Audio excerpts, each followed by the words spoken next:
นายกรัฐมนตรีแห่งสาธารณรัฐประชาธิปไตยประชาชนลาวเน้นหนักการส่งเสริมและการพัวพันหลายฝ่ายและเรียกร้องการสนับสนุนประเทศที่อยู่ในสถานภาพพิเศษในโอกาสเข้าร่วมและกล่าวคำปราศัยต่อกองประชุมภาคอภิปรายทั่วไปสมัชชาใหญ่องค์การสหประชาชาติสมัยที่ 80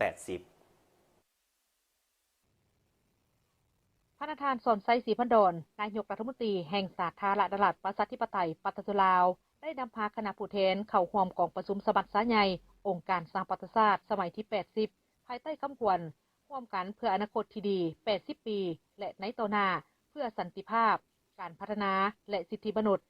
ที่ห้องการใหญ่องค์การสหประชาชาตินครนิวยอร์กสหรัฐอเมริกาในวันที่27กันยายน2025ในการเสนอทัศนะของสาธารณรัฐประชาธิปไตยประชาชนลาวท่านนายกรัฐมนตรีก็ได้ตีราคาสูงต่อวาระครบขณะ80ปีของการสร้างตั้งองค์การสหประชาชาติถือเป็นขีดหมายอันสำคัญทางด้านประวัติศาสตร์และยังเป็นโอกาสอันดีให้แก่บรรดาประเทศสมาชิกสหประชาชาติได้ระลึกถึงความมุ่งมั่นปรารถนาอันแห่งกล้าของวงคณะญาติสากลในการซอกแสวงหาเส้นทางใหม่ในการปกปักรักษาสันติภาพโลกโดยผ่านการรับรองเอากฎบัตรสหประชาชาติในปี1945ซึ่งได้กลายเป็นคัมภีร์ที่นำทางให้แก่วงคณะญาติสากลในการพัวพันและร่วมมือหลายฝ่ายท่านยังได้ย้ำคืนถึงความสำคัญในการยึดมั่นต่อบรรดาหลักการพื้นฐานของกฎบัตรสหประชาชาติเพื่อส่งเสริมสันติภาพเสถียรภาพการพัฒนาที่มีความมั่นคงและยืนยงทางได้เน้นถึงความจำเป็นในการแก้ไขสิ่งท้าทายของโลกโดยสันติเป็นต้นแมนข้อขัดแย้งและการปะทะกันด้วยกำลังความบ่เท่าเทียมกันและการเปลี่ยนแปลงดินฟ้าอากาศการร่วมมืออย่างแน่นแฟ้นโดยมีสหประชาชาติเป็นแกนกลางถึงแม้ว่าในระยะผ่านมาโลกของพวกเฮาได้เผชิญกับสิ่งท้าทายที่มีความเสี่ยงหลายครั้งที่อาจนำไปสู่ขอบเหวแห่งสงครามทั้งหลายล้างผลาญแต่ย้อนการเสิร์ชสู้กลไกการพัวพันร่วมมือแบบหลายฝ่ายเพื่อสร้างสภาพแวดล้อมที่เอื้ออำนวยให้แก่การพัฒนาที่ยืนยงจึงเฮ็ดให้วงคณะญาติสากลพวกเฮาสามารถผ่านพาอุปสรรคและสิ่งท้าทายนานาประการโดยผ่านการร่วมกันแก้ไขปัญหาด้วยสันติวิธีเฮ็ดให้มวลมนุษย์ได้ดำรงชีวิตในสันติภาพเสถียรภาพและการพัฒนาเป็นก้าวๆมาสิ่งดังกล่าวได้แสดงให้เห็นถึง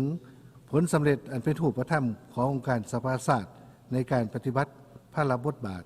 โดยมีกฎบัตรสหประชาชาติเป็นคัมภีร์ชี้นำทางท่านนายกรัฐมนตรีสอนไซศรีพันดรได้แสดงการสนับสนุนต่อข้อริเริ่มเพื่อการปฏิรูปภายหลัง80ปีของการสร้างตั้งองค์การสหประชาชาติของท่านเลขาธิการใหญ่เพื่อหัดแน่นบทบาทขององค์การสหประชาชาติให้มีประสิทธิภาพสูงขึ้นและสามารถรับมือกับสิ่งท้าทายรวมทั้งตอบสนองความมีข้องต้องการทางด้านการพัฒนาในยุคสมัยใหม่ท่านนายกรัฐมนตรีได้เรียกร้องให้ประชาคมโลกเพิ่มทวีการช่วยเหลือแก่ประเทศที่อยู่ในสถานภาพพิเศษรวมทั้งประเทศด้อยพัฒนาประเทศกำลังพัฒนาที่บ่มีชายแดนติดกับทะเลและประเทศเกาะดอนน้อยที่กำลังพัฒนาท่านได้ย้ำคืนถึงความหมายมั่นของสาธารณรัฐประชาธิปไตยประชาชนลาวในการสืบต่อซุ่มใส่การจัดตั้งปฏิบัติบรรดาเป้าหมายการพัฒนาแบบยืนยงรวมทั้งยุทธศาสตร์ว่าด้วยการข้ามผ่านจากโรงเรียนเพื่อก้าวไปสู่การหลุดพ้นออกจากสถานภาพด้อยพัฒนาในปี 2026 สปป.ลาวเวลาใดก็ให้ความสำคัญแก่การร่วมมือกับองค์การสหประชาชาติในฐานะเป็นประเทศสมาชิกการประกอบส่วนด้านต่างๆตลอดระยะผ่านมาก็แม่นเพื่อแสดงให้เห็นถึงความหมายมั่นอันเสมอต้นเสมอปลายในการยกสูงบทบาทขององค์การสหประชาชาติและกฎบัตรสหประชาชาติยังสืบต่อเป็นหลักการสากลที่ทุกประเทศสมาชิกต้องปฏิบัติเพื่อประกอบส่วนเขาในการปกปักรักษาสันติภาพโลกและการสร้างสภาพแวดล้อมที่เอื้ออำนวยแก่การพัฒนาแบบยืนยงตลอดหลายศตวรรษที่ผ่านมาการร่วมมือระหว่างสปป.ลาวและองค์การสหประชาชาติแม้ได้รับการเสริมขยายเป็นก้าวๆมา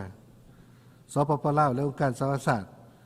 ได้ประกอบส่วนอันสำคัญในเวียกงานพัฒนาเศรษฐกิจสังคมอยู่สปป.ลาวในปี2025นี้แม้นครบรอบ70ปีของการเข้าเป็นสมาชิก ขององค์การสหประชาชาติของสปปลาวฉะนั้นข้าพเจ้าขอถือโอกาสนี้ย้ำขึ้นความหมายมั่นในการสืบต่อสนับสนุนบรรดาหลักการพื้นฐานและเป้าหมายขององค์การสหประชาชาติในฐานะเป็นประเทศสมาชิกที่รักหอมและส่งเสริมสันติภาพ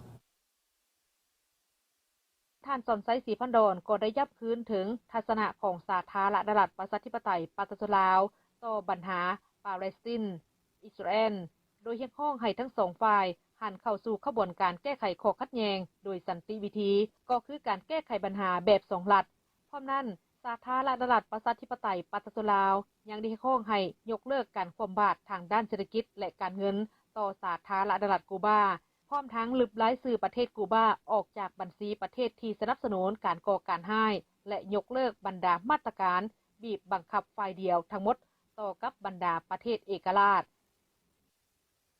ในวันเดียวกันท่านนายกรัฐมนตรีก็ได้สืบต่อนำพาคณะเข้าพบปะกับท่านอันโตนิอูกูเตเรสเลขาธิการใหญ่องค์การสหประชาชาติในโอกาสดังกล่าวนี้ทั้งสองฝ่ายก็ได้ตีราคาสูงต่อกับการร่วมมือที่ยาวนานและเป็นรูปธรรมระหว่างสาธารณรัฐประชาธิปไตยปาตลาวและสหประชาชาติในขงเขตบุริมสิทธิ์เป็นต้นแมนการจัดตั้งพันธุ์ขยายวาระ